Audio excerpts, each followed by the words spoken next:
We're following a developing story that could impact some here on the Central Coast. We're learning more about a proposal from the Trump administration to redefine gender, eliminating transgender as an identity.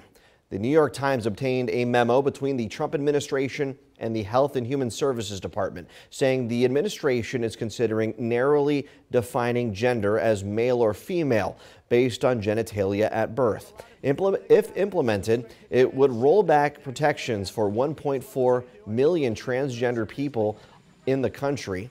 KSBY's Melissa Newman found people on both sides of the issue here on the Central Coast.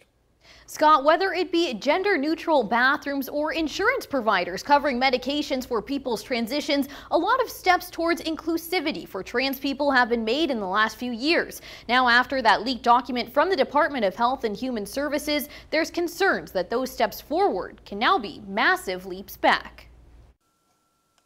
The past 24 hours have been gut-wrenching for Jamie Wolf, a trans woman living on the Central Coast. When I read that yesterday morning, I felt like I'd been just punched in the stomach, like the air had been knocked out of me.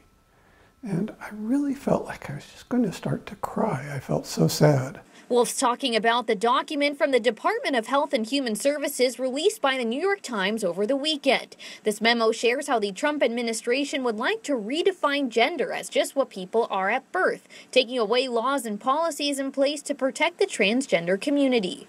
The biggest fear is that my government is no longer going to protect me and 1.4 million other transgender people like me. She'd like to see people who are trans be treated like everyone else. We're just normal people.